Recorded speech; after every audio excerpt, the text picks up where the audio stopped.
Corruption देखो एक cancer के समान है जिसका सबसे ज्यादा नेगेटिव इंपैक्ट पड़ता है गरीब लोगों पर। इसकी वजह से लोगों का जो विश्वास है सरकार से, डेमोक्रेसी से उठ जाता है। ऑस्ट्रेलिया के एक फेमस कवि हैं, वो देखो करप्शन को ना इवन प्रोस्टिट्यूशन से भी खतरनाक बताते हैं, क्योंकि प्रोस्टिट्यूशन का जो लेना देना है ना वो इंडिविजुअल के मोरल से लेना देना है, लेकिन ऑस्ट्रेलिया के ये कवि कहते हैं करप्शन की वजह से तो पूरा देश सड़ जाता है। अभी तक आपको समझ में आ ही गया होगा कंटेक्स्ट क्या है। झारखंड के एक एमपी के अगेंस्ट इनकम टैक्स की रेड पड़ी और रेड में ना 350 करोड़ रुपए कैश में मिले, जहां देखो पैसा ही पैसा। जाहिर तौर पे ये पैसा करप्शन करके इकट्ठा किया गया या टैक्स ना पे करके इकट्ठा किया गया। अगर देखो प्रॉपर टैक्स पे किया होता तो यही पैसा यूज होता गरीब लोगों के कल्याण के लिए, डेवलपमेंट के लिए, गरीब लोगों के लिए स्कूल बनाने के लिए, हॉस्पिटल बनाने के लिए, उनके लिए वेलफेयर स्कीम्स चलाने के लिए। लेकिन नहीं, इसी से तो देश में इनइक्वालिटी आती है। देखो टेक्नोलॉजी आने के बाद बेशक करप्शन कुछ कम हुआ है, लेकिन देखो जिसको करना है ना वो तरीके ढूंढ ही लेता है। बेस्ट मेथड करप्शन से लड़ने का क्या है? Expose it. और हमेशा मैं एक चीज बोलता हूं, कल भी मैंने यही चीज बोला था जब 13 साल की लड़की का मामला था। समाज जब देखो ये एटीट्यूड छोड़ेगा ना, सब करते हैं, चलता है, तब जाके किसी भी बुराई के अगेंस्ट लड़ा जा सकता है। आप सब लोग देखो सिविल सर्वेंट बनना चाहते हो। सिविल सर्वेंट बनने के लिए ना ये सब कुछ लोग एम पाल लेते हैं ना, पैसा मिलेगा, प्रेस्टीज मिलेगी, पावर मिलेगी सिविल सर्वेंट बन के। ये सब देखो छोटे एम हैं। बड़े एम क्या है? बड़े एम है समाज के लाखों करोड़ों लोगों की लाइफ्स को ट्रांसफॉर्म करना, उन लोगों के लिए खड़ा होना जो अपने लिए खड़े नहीं हो सकते। असली पावर कंट्रोल में नहीं है, असली पावर सर्विस में है, सेक्रीफाइस में है। लगेगा आपको कि यार ये सब किताबी बातें हैं, किताबी बातें नहीं है।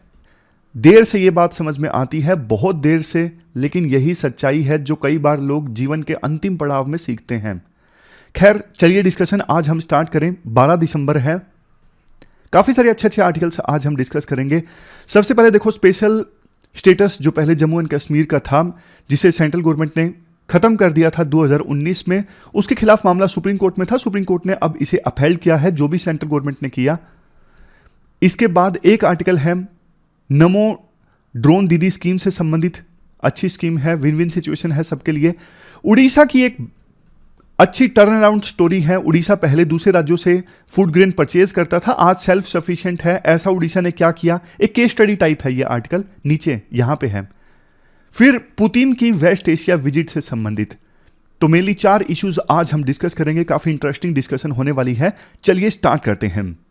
इसके बाद नेक्स्ट आर्टिकल, रूरल इंडिया को वुमेन ड्रोन पायलट्स की आवश्यकता है। आप देखो जहां जीएस पेपर 1 और जीएस पेपर 3 के इन टॉपिक्स से आर्टिकल को रिलेट कर सकते हो। इसके साथ साथ जीएस पेपर 2 में भी एक टॉपिक है सेल्फ हेल्प ग्रुप, वहां से भी आप इस आर्टिकल को लिंक कर सकते हो। इंडियन एक्सप्रेस का यह आर्टिकल है। हाल ही में देखो सरकार ने ना एक जबरदस्त स्कीम लॉन्च की है, नमो ड्रोन दीदी। यह स्कीम ना सबके लिए विन विन सिचुएशन है। कैसे, मैं आपको बिल्कुल बेसिक से समझाता हूं। सबसे पहले यह स्कीम है क्या, देखो रूरल एरियाज में ना बहुत सारे सेल्फ हेल्प ग्रुप्स हैं। सेल्फ हेल्प ग्रुप देखो एक छोटा सा इनफॉर्मल ग्रुप होता है, 8-10 लोगों का, खास करके महिलाओं का, जो एक साथ आती हैं किसी म्यूचुअल कॉमन एम को अचीव करने के लिए। जैसे देखो सिंपल भाषा में आपको बोलूं, गांव के 8-10 महिलाएं हैं। इन महिलाओं ने ना आपस में ग्रुप बना लिया, सबका मकसद एक है कि अपनी इनकम को इंक्रीज करना। तो इन्होंने डिसाइड कर लिया कि हम एक ग्रुप बनाते हैं और ग्रुप बना के एक कॉमन बिजनेस करेंगे, उस बिजनेस से जो फायदा होगा आपस में बांट लेंगे। तो इस प्रकार से ये सेल्फ हेल्प ग्रुप्स काम करते हैं। महिलाओं के संदर्भ में ज्यादा रेलेवेंट है सेल्फ हेल्प ग्रुप्स। महिलाएं इकट्ठा होती हैं, ग्रुप बनाती हैं कॉमन एम के लिए, फॉर एग्जांपल अपनी इनकम को अचीव करना। तो इस नमो ड्रोन दीदी स्कीम में ये है, सरकार ना रूरल एरियाज के 15,000 वुमेन सेल्फ हेल्प ग्रुप्स को आइडेंटिफाई करके उनको ड्रोन्स देगी, और उससे भी ज्यादा इन सेल्फ हेल्प ग्रुप्स में जो महिलाएं होंगी ना, उनको ड्रोन सिखाएंगी, कैसे ड्रोन को ऑपरेट करना है, कैसे ड्रोन को चलाना है। फिर सीख के ये 15,000 सेल्फ हेल्प ग्रुप्स अपने अपने गांव में किसानों को ना सर्विसेज प्रोवाइड करेंगे। सर्विसेज जैसे कि देखो फर्टिलाइजर्स का स्प्रे करना है, सर्विसेज जैसे कि ना किसी किसान को चाहिए कि मुझे पता लगाना है मेरे खेत में फसल की अभी क्या सिचुएशन है, तो वो सेल्फ हेल्प ग्रुप के पास जाएगा किसान, सेल्फ हेल्प ग्रुप ड्रोन दौड़ाएगा उस किसान के खेत के ऊपर और पता लगाएगा कि अभी फसल की सिचुएशन क्या है। ऐसा तो नहीं कि फसल को कीड़ा वगैरह लग गया, अगर ऐसी सिचुएशन है तो फिर फर्टिलाइजर दिया जाएगा फसल को। समझ गए? तो ये सारी सर्विसेज किसके द्वारा प्रोवाइड की जाएंगी? इन सेल्फ हेल्प ग्रुप्स के द्वारा किसानों को। बदले में इन सेल्फ हेल्प ग्रुप्स को इनकम मिलेगी। और इन सेल्फ हेल्प ग्रुप्स को कौन सिखाएगा? ये सारी चीजें सरकार सिखाएगी। सरकार इनको ड्रोन देगी, सरकार इन सेल्फ हेल्प ग्रुप्स में जो महिलाएं मेंबर्स हैं उनको स्किल देगी कैसे ड्रोन को ऑपरेट करना है। देखो ये जो स्कीम है ना, सबके लिए विन विन सिचुएशन है। कैसे? मैं आपको ना एक एक करके बताता हूं। सबसे पहले आप देखिए महिलाओं के लिए कैसे विन विन सिचुएशन है। रूरल एरियाज में इससे महिलाओं का इंपावरमेंट होगा। इंपावरमेंट सबसे पहले तो देखो उनको स्किल्स मिलेंगी, ड्रोन को वो उड़ाना सीखेंगी, ड्रोन से संबंधित दूसरी चीजें सीखेंगी, उनका इंपावरमेंट होगा। दूसरा, वो सहयोग कर सकेंगी रूरल एरियाज में खेतों की प्रोडक्टिविटी को इंक्रीज करने में। तीसरा, लेबर फोर्स में महिलाओं का जो पार्टिसिपेशन है वो इंक्रीज होगा रूरल एरियाज में। चूंकि देखो वो लेबर फोर्स में पार्टिसिपेट करेंगी तो उनकी इज्जत भी बढ़ेगी रूरल एरियाज में। तो महिलाओं के लिए इस प्रकार से ये विन विन सिचुएशन है। अब आप देखिए किसानों के लिए कैसे। किसानों के लिए ऐसे, अभी तक देखो जैसे फर्टिलाइजर दिया जाता था फसलों को, बिल्कुल मैनुअली दिया जाता था, हाथ में पीछे बॉक्स टांग के हाथ से फर्टिलाइजर दिया जाता था। एक तो देखो ये टाइम कंज्यूमिंग है, टाइम बहुत लग जाता है फसलों को फर्टिलाइजर देने में, दूसरे केमिकल्स देने में। इसके अलावा देखो ये हार्मफुल भी तो है, क्योंकि जहरीला होता है ये फर्टिलाइजर, दूसरे केमिकल्स जो फसलों को दिए जाते हैं। गलती से कई बार ऐसे इंसिडेंट हो जाते हैं, किसान फसलों को देते देते खुद इन्हें कंज्यूम कर लेते हैं, बेहोश हो जाते हैं। तो ऐसी घटनाएं होती हैं। तो अगर ड्रोन्स की सहायता से फर्टिलाइजर्स या फिर दूसरे केमिकल्स फसलों को प्रोवाइड किए जाएंगे तो किसानों को तो फायदा होगा ना, उनका टाइम बचेगा। इसके अलावा उनकी सेहत जो है वो ठीक रहेगी, उनकी हेल्थ को नेगेटिव नुकसान नहीं पहुंचेगा। नेक्स्ट, उनका टाइम बचेगा, वो अपना टाइम और किसी चीज में लगा सकेंगे। और सबसे लास्ट में देखो ड्रोन्स जो स्पेशल इस पर्पज के लिए बने होंगे ना, फर्टिलाइजर्स देने के लिए, क्रॉप्स की क्वालिटी को एसेस करने के लिए, वो बेहतर ढंग से किसानों को जानकारी देंगे। अभी फसल की ये सिचुएशन है, इतना फर्टिलाइजर्स चाहिए, इनपुट भी सेव होगा, क्योंकि जो ड्रोन्स के माध्यम से फर्टिलाइजर दिया जाएगा ना, वो उतना ही दिया जाएगा जितनी आवश्यकता है, बचेगी इससे इनपुट। तो ये सारे फायदे होंगे किसानों को। फिर देखो इससे एग्रीकल्चर को कैसे फायदा होगा। देखो एग्रीकल्चर सेक्टर में मॉडर्न टेक्नोलॉजी का इस्तेमाल हो रहा है, खेती और ज्यादा एफिशिएंट होगी। इसके अलावा खेती जहां एक तरफ और ज्यादा एफिशिएंट होगी, क्लाइमेट स्मार्ट होगी खेती, टेक्नोलॉजी का पोटेंशियल और ज्यादा हम यूज करेंगे एग्रीकल्चर में। ड्रोन इंडस्ट्री को फायदा होगा, जितने ज्यादा ड्रोन्स यूज होंगे एग्रीकल्चर में, हमारे देश में वो स्टार्टअप्स जो ड्रोन्स को डेवलप करने में काम कर रहे हैं, उन स्टार्टअप्स को फोर्स मिलेगी, बल मिलेगा, वो और बढ़िया ढंग से इनोवेशन करेंगे। तो ड्रोन इंडस्ट्री जो है वो प्रोस्पर होगी हमारे देश में। और ओवरऑल रूरल इंडिया को फायदा होगा, जहां देखो रोजगार के अवसर पैदा हो रहे हैं, ना सिर्फ महिलाओं के लिए, बल्कि देखो ड्रोन्स अगर ऑपरेट होंगे रूरल एरियाज में तो आपको भी पता है ड्रोन्स खराब भी होंगे, उनकी मेंटेनेंस के लिए दुकानें खुलेंगी रूरल एरियाज में, और जो स्पेयर पार्ट्स होते हैं उनकी सप्लाई भी होगी। तो काफी एम्प्लॉयमेंट अपॉर्चुनिटीज जहां जनरेट होगी। दूसरी तरफ देखो किसानों की इनकम अगर बढ़ेगी तो वो पैसा भी खर्च करेंगे, तो डिमांड भी क्रिएट होगी फिर रूरल एरियाज में, मतलब प्रोस्पेरिटी आएगी, सीधा सीधा पॉइंट है। और एक और चीज राइटर ये कहते हैं इस आर्टिकल में, मैं एक बार इसको सारा ना इरेज कर देता हूं। सभी स्टेक होल्डर्स को फायदा होगा, ये आपको समझ में आ गया। अब एक और चीज देखिए, देखो हमारे देश में ना फर्टिलाइजर्स बहुत ज्यादा कंज्यूम होते हैं, लेकिन बावजूद इसके हम ना बहुत ज्यादा फर्टिलाइजर्स को इंपोर्ट करते हैं, इंपोर्ट डिपेंडेंट हैं हम फर्टिलाइजर्स के लिए। इसलिए ना सरकार कुछ कुछ इनोवेशन लेके आई है फर्टिलाइजर्स के मामले में, जैसे नैनो यूरिया है, नैनो डीएपी है।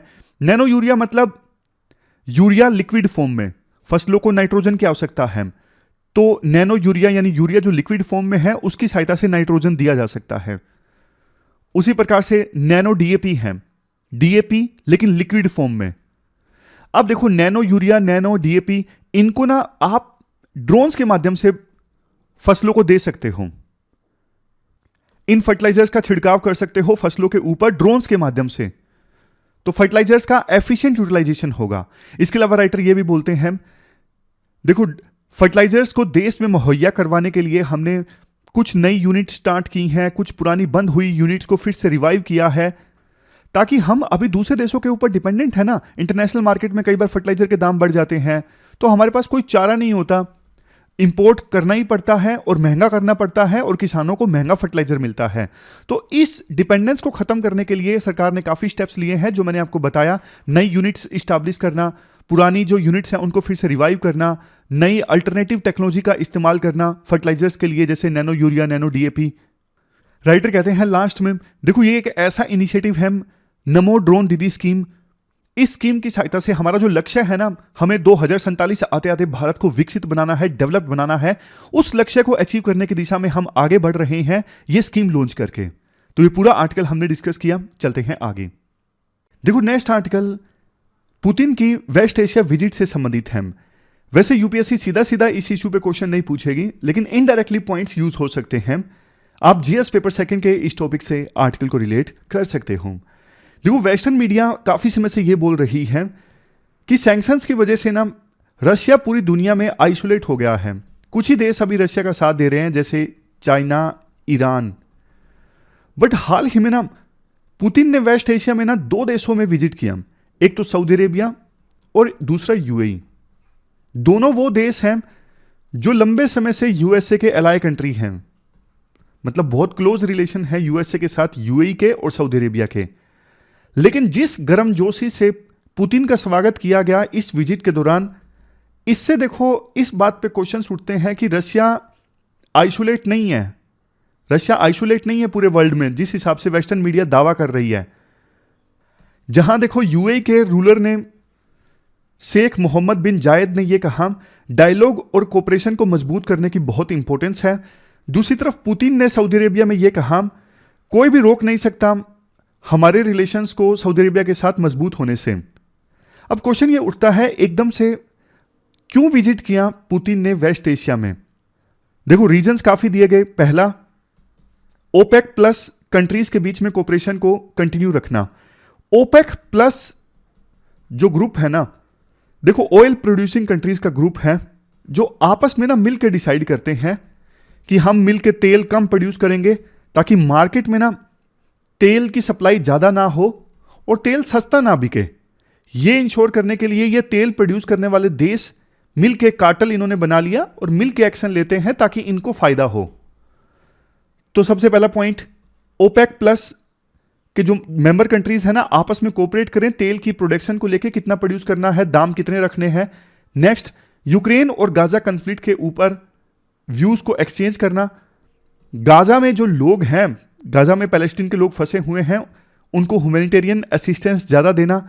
और सबसे लास्ट में आपस में बायलैटरल पॉलिटिकल इकोनॉमिक टाइज को मजबूत करना। ये सारे पॉइंट्स दिए गए जिस वजह से पुतिन ने इन देशों में विजिट किया। देखो सऊदी अरेबिया, यूएई रशिया के साथ मिलकर तेल की प्रोडक्शन को कम करते हैं और इसकी वजह से तेल के दाम बढ़ जाते हैं इंटरनेशनल मार्केट में। यह बात ना इंडिया को पसंद है ना यूएस को पसंद है। वैसे यूएई और सऊदी अरेबिया क्लोज पार्टनर है यूएसए के काफी समय से, लेकिन पिछले कुछ समय से ना दोनों अपनी फॉरेन पॉलिसी में ना काफी ऑटोनॉमी रख रहे हैं, बिल्कुल यूएसए के कहने पे नहीं चल रहे हैं। जैसे यूएसए ने रशिया के ऊपर सैंक्शंस लगाए, यूएई और सऊदी अरेबिया ने उन सैंक्शंस को नहीं माना और क्लोज रिलेशंस दोनों देश मेंटेन किए हुए हैं रशिया के साथ में। इनफैक्ट देखो सैंक्शंस लगने के बाद हजारों रशियन ऐसे हैं जिन्होंने अपना घर बना लिया है दुबई में, जिन्होंने अपना बिजनेस दुबई में इस्टेब्लिश कर लिया है, दुबई में बहुत सारी इन्वेस्टमेंट की है। रशिया और यूएई के बीच में टेक्नोलॉजी सेक्टर में काफी कोऑपरेशन हो रहा है। इस वजह से वेस्ट ने ना यूएई को बल्कि स्क्रूटिनी के अंडर डाल दिया है ताकि रशिया में हाई टेक्नोलॉजी जाने से रोकी जा सके। रशिया ने यह बोला कि हम सऊदी अरेबिया का जो सिविलियन न्यूक्लियर प्रोग्राम है उसे सपोर्ट करने के लिए तैयार हैं। बिल्कुल सही समय पे हम सऊदी अरेबिया को सपोर्ट करेंगे। सऊदी अरेबिया का जो न्यूक्लियर प्रोग्राम है सिविलियन पर्पजेज के लिए उसका समर्थन करेंगे। तो यह बात हुई यूएई और सऊदी अरेबिया की। लेकिन देखो अगले ही दिन जो ईरान के राष्ट्रपति है ना, रईसी, उन्होंने विजिट किया रशिया में और रशिया के राष्ट्रपति पुतिन से मुलाकात की। ईरान और रशिया की दोस्ती देखो किसी से छिपी नहीं है। दोनों देश ऐसे हैं जिनका दुश्मन कॉमन है यूएसए। यूएसए ने ईरान के ऊपर भी सैंक्शंस लगाए हुए हैं, रशिया के ऊपर भी सैंक्शंस लगाए हुए हैं। तो दोनों एक दूसरे की मदद करते हैं। जैसे रशिया का यूक्रेन के साथ युद्ध चल रहा है, ईरान रशिया को बहुत सारी चीजें प्रोवाइड कर रहा है, ड्रोन प्रोवाइड कर रहा है, इसके अलावा एम्यूनिशन प्रोवाइड कर रहा है, बॉडी आर्मर दे रहा है ताकि रशिया यूक्रेन के खिलाफ युद्ध जीत सके। बदले में रशिया जो है वो ईरान को सुखोई 35 एयरक्राफ्ट दे रहा है। रशिया, चाइना, ईरान तीनों देशों की जो नेवी है ज्वाइंट एक्सरसाइज इन्होंने कंडक्ट की थी हाल ही में गल्फ ऑफ ओमन में। तीनों देश आपस में कोऑपरेट कर रहे हैं यूएसए के अगेंस्ट। रईसी ने जो विजिट किया ना रशिया में, इस दौरान दोनों देशों के राष्ट्रपतियों ने यूएस को बुरा भला कहा, इजराइल को कहा कि आप जेनोसाइड रोकिए, आप ह्यूमैनिटी के अगेंस्ट क्राइम कर रहे हो, और इसमें वेस्टर्न कंट्रीज खास करके यूएसए इजराइल का साथ दे रहा है। तो देखो ये लगातार बैक टू बैक जो विजिट हुई ना ईरान के राष्ट्रपति की रशिया में और रशिया की राष्ट्रपति की वेस्ट एशिया में, इस विजिट से ना रशिया के राष्ट्रपति ने ना कुछ सिग्नल्स देने की कोशिश की है। सबसे पहले कि रशिया आइसोलेटेड नहीं है। दूसरी तरफ इवन ना यूएई और सऊदी अरेबिया को पुतिन ने एक एश्योरेंस देने का कोशिश किया कि जो गाजा वार है ना स्प्रेड नहीं होगा, आप चिंता मत कीजिए। ईरान हिजबुल्लाह पर लगाम लगाएगा, ईरान हौथी रिबल्स को बोलेगा आप युद्ध मत कीजिए, हम गारंटी देते हैं। हम मतलब रशिया और चाइना बड़ा रोल प्ले करेगा वेस्ट एशिया में आने वाले समय में और उसको सपोर्ट करेगा रशिया। यह एश्योरेंस देने की कोशिश की पुतिन ने अपनी इस विजिट के दौरान। यहां पे देखो रशिया चाइना जो है रीजनल पीस के गारंटर हैं। एश्योरेंस दिया गया यूएई और सऊदी अरेबिया को कि चिंता मत कीजिए, ईरान युद्ध को और नहीं भड़काएगा। तीसरा देखो पुतिन ने अनाउंस किया कि वो अगला इलेक्शन लड़ेंगे, तो इससे एक चीज साफ हो जाती है कि 2030 तक कम से कम पुतिन ही रशिया की सत्ता में रहेंगे, ज्यादा बेशक रहें। तो पुतिन ने एक प्रकार से सिग्नल देने की कोशिश की कि हम मिलके एक मल्टीपोलर वर्ल्ड ऑर्डर बनाते हैं, बजाय यूएसए की चले आप सब भी इंपॉर्टेंट पावर हो, हम सब मिलके वर्ल्ड को ऐसा बनाते हैं कि वर्ल्ड में किसी एक देश की दादागिरी ना चले, वर्ल्ड में कई सारे पोल हों और अलग अलग पावर सेंटर हो। इससे वर्ल्ड में बैलेंस रहेगा, इससे वर्ल्ड में पीस रहेगी। तो कुल मिला के देखो ये विजिट काफी ज्यादा सिग्निफिकेंट थी और काफी सारे सिग्नल पुतिन ने देने की कोशिश की इस विजिट के थ्रू। इसके बाद नेक्स्ट आर्टिकल देखो, आर्टिकल 370 के मुद्दे पर सुप्रीम कोर्ट का जजमेंट आया और जिस प्रकार से स्पेशल स्टेटस रिवोक किया गया 2019 में आर्टिकल 370 के तहत जम्मू एंड कश्मीर का, इसे सुप्रीम कोर्ट ने अभी अपहेल्ड किया है। देखो दो एस्पेक्ट्स ना इस पूरी डिबेट में जुड़े हैं। पहली चीज, क्या स्पेशल स्टेटस रिवोक करना चाहिए था या नहीं करना चाहिए था, और दूसरी डिबेट जो मेथड अपनाया गया स्पेशल स्टेटस रिवोक करने के लिए, जो प्रोसीजर अपनाया गया, प्रोसीजर सही था या गलत था। देखो हमारे देश में ना इवन सभी पॉलिटिकल पार्टीज के बीच इस बात पे तो सहमति बनती है, आर्टिकल 370 के तहत जो स्पेशल स्टेटस मिला हुआ था ना जम्मू एंड कश्मीर को, जिसके अंतर्गत देश में दो संविधान, एक देश का और जम्मू एंड कश्मीर का अलग से, यह व्यवस्था थी। जम्मू एंड कश्मीर में बाहर के लोग लैंड नहीं परचेज कर सकते थे। इस व्यवस्था की वजह से दूरियां पैदा हो रही थी जम्मू एंड कश्मीर और बाकी देश के बीच में। तो यह व्यवस्था ठीक नहीं चली, इससे ढंग से डेवलपमेंट नहीं आ पाया जम्मू एंड कश्मीर में। अदरवाइज देखो डेवलपमेंट ज्यादा अच्छे से होता जम्मू एंड कश्मीर का। सुप्रीम कोर्ट ने अपनी जजमेंट में कहा कि आर्टिकल 370 के तहत जो स्पेशल स्टेटस दिया गया था ना जम्मू एंड कश्मीर को, वो एक टेम्परेरी प्रोविजन था और अब 2019 में इसे फाइनली पूरी तरह से खत्म कर दिया गया है। तो संविधान का ये इंटीग्रेशन है, डिसइंटीग्रेशन नहीं है। अब देश का संविधान जो है वो देश के सभी पार्ट्स पर लागू है। तो ये एक एस्पेक्ट है, स्पेशल स्टेटस को रिवोक करना ठीक था इस पर मोटा मोटा देखो सहमति बनती है। हालांकि यह बात भी सच है कि कश्मीर में कुछ सेक्शंस ऐसे हैं जिनको लगता है कि नहीं, ऑटोनमी मिलनी चाहिए थी कश्मीर को और स्पेशल स्टेटस रिवोक करना गलत है। लेकिन अब प्रोसीजर की बात करते हैं। जिस प्रोसीजर के साथ स्पेशल स्टेटस रिवोक किया गया उसमें क्या कमियां हैं, सुप्रीम कोर्ट ने इस पे क्वेश्चन रेज क्यों नहीं किया? देखो, आर्टिकल 370 सेक्शन 1 सेक्शन 3 इनमें यह लिखा हुआ था कि ना स्पेशल स्टेटस रिवोक किया जा सकता है, लेकिन इसके लिए ना कॉन्स्टिट्यूट जम्मू एंड कश्मीर की जो कॉन्स्टिट्यूट असेंबली है ना उसकी राय लेना जरूरी है। बट सबसे बड़ी दिक्कत पता क्या थी? जम्मू एंड कश्मीर की कॉन्स्टिट्यूट असेंबली जिसने जम्मू एंड कश्मीर का संविधान बनाया वो देखो डिसॉल्व हो गई थी 1957 में। अब देखो जो बॉडी डिसॉल्व हो गई अब उससे कंसल्ट कैसे करें? यह सबसे बड़ी बाधा थी स्पेशल स्टेटस को रिवोक करने में। तो इसके लिए सेंट्रल गवर्नमेंट ने जुगाड़ यह लगाया, सबसे पहले 5 अगस्त 2019 को एक ऑर्डर पास किया जिसमें यह बोला गया कि आर्टिकल 370 सेक्शन 3 में जो कॉन्स्टिट्यूट असेंबली वर्ड है ना इसको कॉन्स्टिट्यूट असेंबली के बजाय लेजिस्लेटिव असेंबली समझा जाए। समझ गए? क्योंकि कॉन्स्टिट्यूट असेंबली तो डिसॉल्व हो चुकी है, तो यह वर्ड अब यूज नहीं होगा, इसकी जगह समझा जाए वर्ड लेजिस्लेटिव असेंबली। अब लेजिस्लेटिव असेंबली तो उस समय थी नहीं 5 अगस्त 2019 को, क्योंकि प्रेसिडेंट रूल था और प्रेसिडेंट रूल के दौरान प्रेसिडेंट तो ऑर्डर पास कर सकते हैं, कोई भी कानून बना सकते हैं, इसलिए कायदे से लेजिस्लेटिव असेंबली की भी अनुमति लेने की आवश्यकता नहीं थी, क्योंकि उस समय जम्मू एंड कश्मीर में प्रेसिडेंट रूल था। तो यह जब ऑर्डर पास किया गया फिर तो देखो स्पेशल स्टेटस रिवोक करना बिल्कुल आसान हो गया, फिर तो सिर्फ एक ऑर्डर पास करना था। इस प्रकार से जो बाधा थी ना, जम्मू एंड कश्मीर की कॉन्स्टिट्यूट असेंबली से कंसल्ट करना जरूरी है स्पेशल स्टेटस रिवोक करने से पहले, यह बाधा दूर कर ली गई, क्योंकि 5 अगस्त को जो ऑर्डर पास किया गया उसमें बोल दिया गया कॉन्स्टिट्यूट असेंबली के बजाय इसे लेजिस्लेटिव असेंबली समझा जाए। अब देखो शिकायतें ये हैं कि सबसे पहले तो जम्मू एंड कश्मीर में उस समय ना प्रेसिडेंट रूल था, आप इतना बड़ा फैसला ले रहे हो, लेकिन जम्मू एंड कश्मीर के जो चुने हुए प्रतिनिधि हैं आप उनसे पूछ भी नहीं रहे हो कुछ भी, उनसे कंसल्ट किए बिना आपने इतना बड़ा फैसला लिया, ये कंसर्न है। सुप्रीम कोर्ट ने इस बारे में कुछ नहीं किया, मतलब ये संविधान की वैल्यूज के अगेंस्ट है। दूसरा एक कंसर्न ये था कि ये फेडरलिज्म के अगेंस्ट है। फेडरलिज्म के अगेंस्ट इसलिए है, स्पेशल स्टेटस को रिवोक किया गया तो जम्मू एंड कश्मीर को 2 स्टेट्स में बांट दिया गया और जम्मू एंड कश्मीर को यूटी में तब्दील कर दिया गया। इसे भी सुप्रीम कोर्ट ने जायज ठहराया है कि लद्दाख अलग टाइप का एरिया है, जम्मू एंड कश्मीर अलग टाइप का एरिया है। लेकिन देखो मेन क्वेश्चन ये था, क्या एक स्टेट को यूटी में तब्दील किया जा सकता है उस स्टेट की लेजिस्लेटिव असेंबली से कंसल्ट किए बिना? क्योंकि इस केस में तो ऐसा ही हुआ है ना, जम्मू एंड कश्मीर को यूटी में तब्दील कर दिया गया और जम्मू एंड कश्मीर की लेजिस्लेटिव असेंबली से पूछा भी नहीं गया। तो ये आर्टिकल 3 में क्या ऐसा प्रोविजन है? इस पर सुप्रीम कोर्ट को अपना फैसला देना था, लेकिन सुप्रीम कोर्ट ने इस पर अपना फैसला नहीं दिया। क्यों? सुप्रीम कोर्ट ने बोला कि अगले साल सितंबर तक वहां पे इलेक्शंस करवा लिए जाएंगे, यानी कायदे से वहां पे सितंबर से पहले स्टेटहुड रिस्टोर हो जाएगा और इलेक्शन वहां पे हो जाएंगे।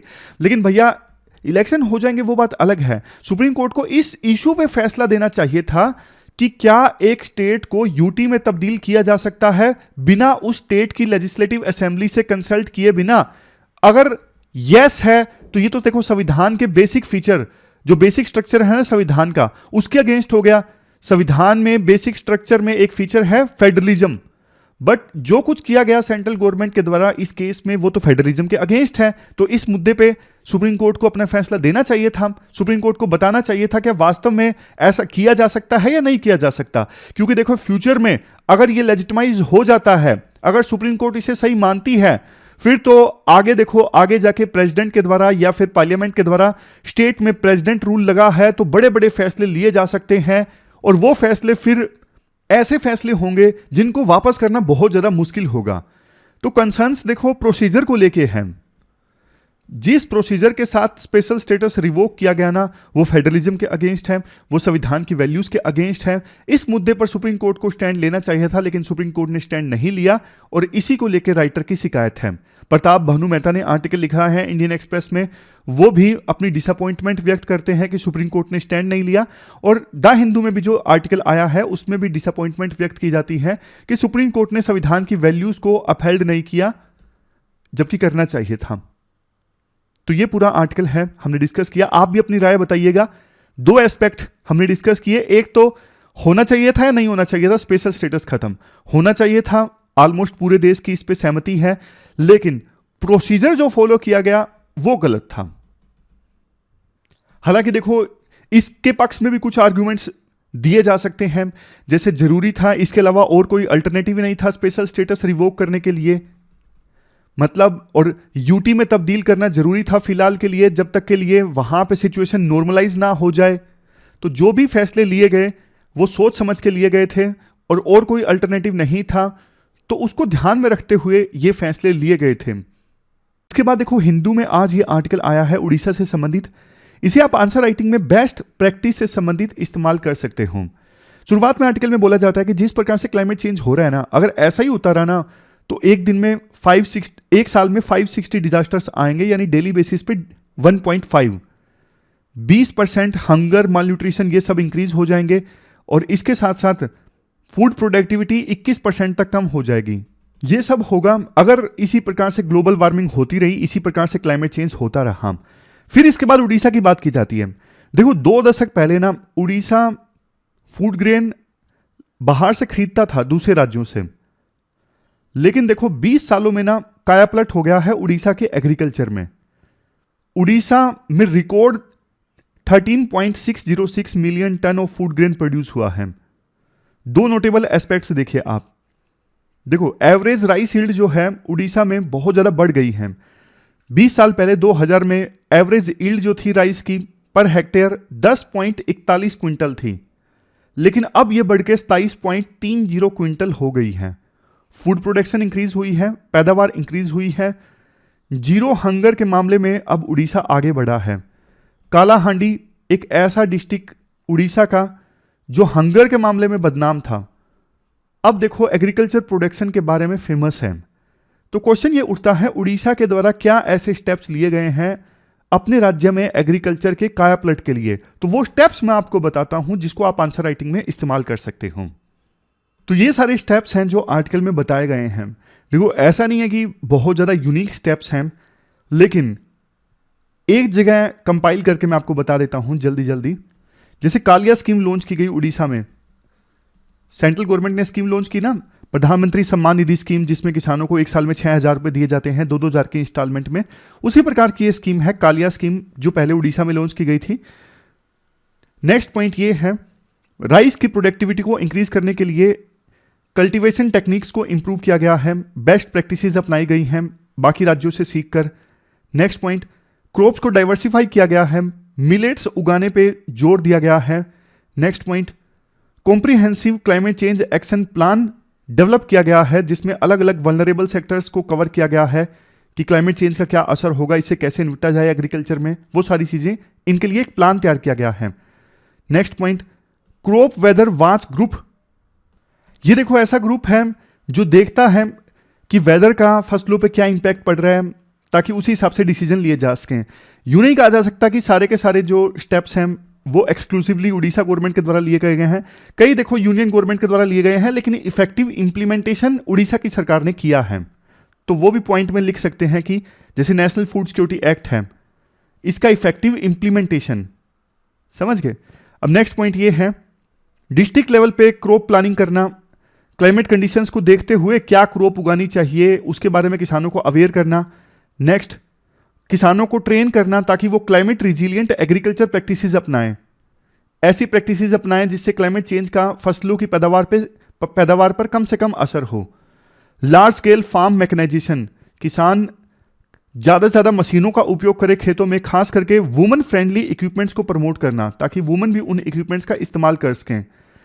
टेक्नोलॉजी का इस्तेमाल करना खेती के लिए, जैसे ई पेस्ट सर्विलियंस है, टेक्नोलॉजी की सहायता से पेस्ट को मॉनिटर करना, सर्विलियंस करना, वाटर को अच्छे से मैनेज करना, इंटीग्रेटेड फार्मिंग सिस्टम को प्रमोट करना और जीरो बजट नेचुरल फार्मिंग, कुछ कॉमन पॉइंट्स है, मैंने आपको बताया ना। नेक्स्ट, फूड प्रोडक्शन को लगातार रिव्यू करना, मॉनिटर करना, एग्रीकल्चर स्कीम्स की इंप्लीमेंटेशन को लगातार रिव्यू करना, मॉनिटर करना, ताकि जहां पे गैप्स हैं उनको फिल किया जा सके। जो फूड को पब्लिकली डिस्ट्रीब्यूट किया जाता है ना गरीब लोगों को, उसमें बायोमेट्रिक्स को अप्लाई करना ताकि लीकेज कम से कम हो, करप्शन कम से कम हो।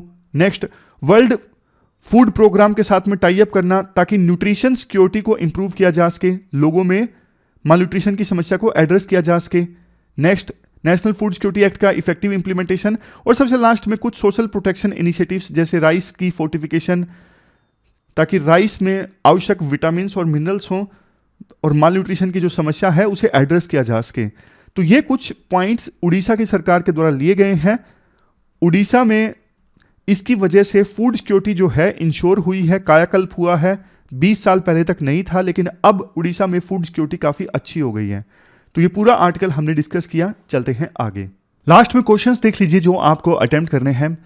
2 क्वेश्चंस का आंसर आपको देना है। एक तो देखो सुप्रीम कोर्ट का जो जजमेंट आया है आर्टिकल 370 के ऊपर। इसके बाद नेक्स्ट क्वेश्चन आपको अटेम्प्ट करना है नमो ड्रोन दीदी स्कीम से संबंधित। दोनों क्वेश्चंस का आंसर आप दीजिए pwonlyis.com पे जाके, वहां पे आपको मॉडल आंसर भी मिलेंगे। तो ये थी हमारी आज की डिस्कशन। कैसी लगी आपको डिस्कशन, आप कमेंट बॉक्स में बताइए। मुझे तो काफी मजा आया, बढ़िया बढ़िया टॉपिक्स हमने डिस्कस किए। कल मिलते हैं एक नई डिस्कशन के साथ, तब तक के लिए ख्याल रखिए, अच्छे से पढ़िए। Thank you very much for discussion.